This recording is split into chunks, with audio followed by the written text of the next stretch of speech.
Hey, we're live at 5:05. I'm Justin Bondietti, a Grant Cardone licensee. I'm here with Ryan Tompot. Ryan, who are you? I am the world's greatest real estate agent. Dude, No, I love it, man. Yes, yes. yes, that's it. So, so Ryan's a outstanding real estate agent out of Ohio. He's rocking it. He's got some new opportunities happening for him right now, and it's all because of his massive action and the things he's doing, his attitude towards life and towards his profession and towards his customers. And we're going live almost every day. We took a couple days off because we had other things going on. Ryan, you had some customers you had to take care of, but we're going live almost every day at 5:05 p.m. Eastern time, just for a few minutes to talk to folks. We're discussing reasons people don't buy from you and what Grant Cardone says to do about it. But we're trying to kind of apply it to the realtor profession, like what's going on in real estate, things like that. Of course, I've never been a realtor. So for me, I know Grant's material, Ryan knows Grant's material, but as a licensee, I definitely use it to coach people and help folks. So I'm bringing that to the table. Ryan's bringing his experience as a realtor to the table. And so today we're going to be talking about reputation. One of the reasons why people don't buy from you is you have a bad reputation. And what Grant means by that is he's not talking about what the haters and naysayers and your family and people are saying about you. They're saying, hey man, like that's not going to work, or maybe somebody had a bad experience with you and they're on the internet typing all sorts of stuff. What he's really talking about is the reputation that nobody's telling you about. The reputation that people think about in their head when they see you or talk to you, but they don't actually voice it. They don't put it on the internet. You don't even know it's there. Now, Yeah. Ryan, have you ever ran into a situation where maybe there was something going on behind the scenes, maybe a perception or a reputation that might have messed up the deal or scarred the deal and you didn't even know was happening? Have you ever heard of that? I mean, I had one like a couple of weeks ago. I was on a listing appointment with a lady that was a for sale by owner, and I knocked on her door. I introduced myself, and I got an appointment. Well, she had an interview with another real estate agent from Keller Williams. So she says, I'm not going with Keller Williams because of that lady. But I explained to her that each agent runs their business independently. It has nothing to do with Keller Williams. But that was an example of this lady did not like Keller Williams because of the first person she met. Any Keller Williams agent down the line is not going to get it because of the bad taste Keller Williams left in her mouth. Like that was an example. And I did not get the listing. Mm-hmm. And I think it was because I was with Keller Williams, but I was blindsided with that. That was the first time I've ever had that objection. But I had no idea. Wow. So you said you didn't get the deal on that one, but what were you doing to try to like overcome that? Did you try to like just talk with her about it, show her some facts and figures? Did you try to just like follow up with her? What did you try to do with that deal? Well, Grant taught me to handle that objection. It's out, handle it right now. So I just drilled and said, tell me a little bit more about that. Mm-hmm. Right. And she started talking, and I tried educating her on how it is, even though you're perceiving me to be this way, because there's a KW after my name that has nothing to do with me and my business, but she just couldn't get her head around that. There were other circumstances pushing on the situation. She just lost her husband and other things were happening, but it was just a situation where as soon as she knew I was with Keller Williams, like she immediately did not want anything to do with me. But I don't know if that's where you were going with that, but that is a pure example of the reputation I'm carrying that is not true. The Keller Williams part of it is true, but me as a business, so sometimes your brokerage could maybe see that's a 1 in a million though, that lady. I don't think that happens too often, but that's probably a bad example, but it's reality. I would think, Grant would probably say something along the lines of, hey, if all things were the same, if that wasn't an issue, or even if it is, besides that, well, why would you do business with me, and go through the reasons, right, to help see the value, to help her see the value besides that one KW behind, that's one mark, right? What else? Why else would you do business with you? Things like that. But you're absolutely right in the aspect of, hey, you need to address it right then, right? You need to confront it, get it out in the open, and say, okay, great. Listen first, listen and acknowledge, understand where they're coming from, what their concerns are, what their experience was. And you're not really trying to like prove them wrong or nothing like that, but you're just trying to show your value. Because like you said, you are the business, right? Your value is coming from you, not necessarily an overarching brand or something like that.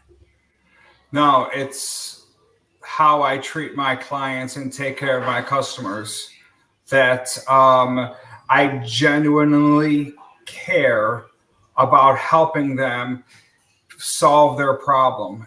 And that's all I am, is I can solve problems that people have and think differently and educate them and ask good questions. Like I have this little card system that I write stuff down, but I have one on here that I just read the other day. And of course I can't find it. So oh, here, I ask the right questions to find the best buyer. Like that's one thing I wrote down. So learn how to ask good questions too. It is, and that will help build your reputation. 100%. So also too, with the reputation issue, right?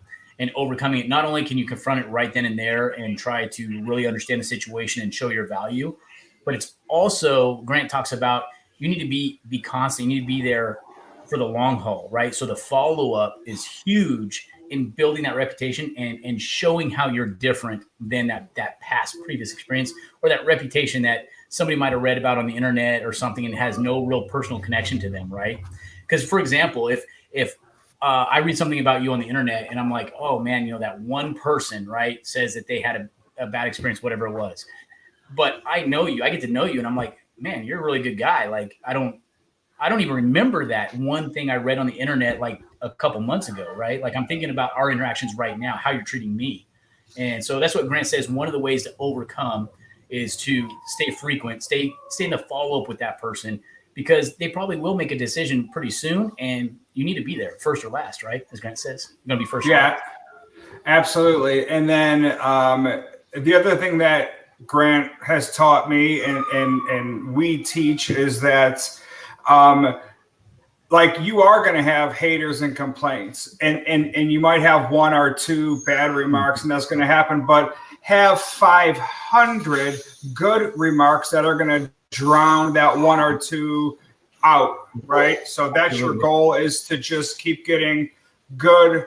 And I've been doing video testimonials. That way, when I'm on an appointment, I can pull it right up on my computer. Here's my last client saying, and she says, Ryan's the best agent. He got us the most amount of money. That's my clients are talking about this kind of stuff. So third-party validation, show it to the new prospect. That's a great little tip right there. Yeah, absolutely, man. And Grant does talk about that. He says the best way to overcome like a bad reputation or other people, hating on you, that sort of thing, is to be successful. Absolutely. You can do. And it really makes you like have awesome commitment and passion throughout the day, because you are achieving it. Like, man, like, I love living in the present like that and just grabbing it, Absolutely, man. And we're talking about this just a little while ago too, that like this overcoming this and applying these things that we're talking about right here, it takes commitment. Like, it's not something you can show up one day and be like, oh yeah, I heard about this. I saw this YouTube video or video on LinkedIn or whatever, and tomorrow I'm going to try to go do this thing. And you try it once and then, it didn't work or whatever. Right. So like commitment, the ability to stick it out, to follow through, to see it to the end is extremely important for you to be successful in applying these techniques for overcoming like a bad reputation, so you get more deals, right? So Ryan, I want to ask you, what's your experience with commitment, either people you've seen around you. It doesn't have to necessarily be like coworkers or anything like that. Of course, I don't want you talking about anybody. But what's your experience with folks committing, both good and bad? Do you have any examples that you give us? Yes, I know it is tough work to commit. I mean, to give yourself a command and obey it is difficult. I fail 100 times a day, but I'm trying 500 times a day. So I don't know. That's just like maybe I micromanage my mind. I don't know, but like I committed to my success, and I really noticed that it took 6 years to commit, but because I just kept saying tomorrow, tomorrow. But that day that I committed and put my foot down and said no more, like that is when I really started getting traction and momentum. Just day by day, week by week, month by month, building, just keep pushing and convincing yourself and just whatever it takes. And people are going to be naysaying. The people that don't want you to succeed are fine in their complacency, right? So a lot of other agents are going to tell you, don't do that, don't do this, because they want to be where you are, but they don't know how to do it. You just need to like rise above that, or just straight up leave that environment and get into some new positive environment. Like a lot of offices are toxic with the negativity Grant talks about, and sometimes you just got to change your whole environment and move on. And like you can't be afraid to do that. You got to have faith and have confidence. But a lot of people aren't committed because they don't even know how to commit. Yeah. But basically, if you want to change and don't know how to change, or you want to start taking small steps to improve and build on that and have a game plan and structure, like that is stuff that I work on through Grant, through you, like being able to actually physically do that and see the results. Once I committed, I started to see results. You see results, more commitment, and just keep working that, Yeah, absolutely. The biggest motivators, success. Success breeds more success, right?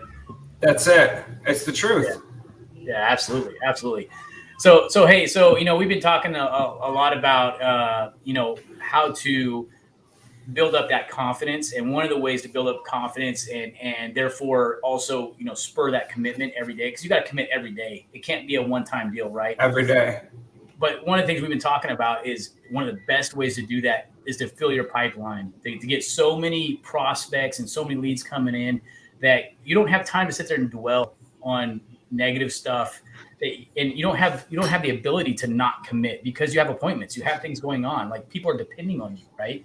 So one of the best ways to spur yourself into maintaining your commitments and to gain more confidence in what you're doing as a salesperson, whether it's a realtor or something else, is to fill that pipeline with more prospects. Would you agree with that, Brian? 100%. If you have blank space on your calendar, Grant says the devil's going to come get you. Like, you need to fill your calendar with appointments all day, or you're going to get stuck getting used by the internet or sidetracked. Keep yourself so busy that if one or two deals don't close, it doesn't matter. It's actually a relief because I got so much more. That's the mindset that I go in. I try to get way too much. That way, if stuff falls apart, it's okay. Yeah, absolutely. Absolutely. So, hey, so Ryan, I just want to tell everyone that's seen the video, hey, if you want to jump in on our free challenge that we're doing September 14th, 15th, and 16th, we're doing it for 1 hour each evening from 6 p.m. to 7 p.m. Eastern time.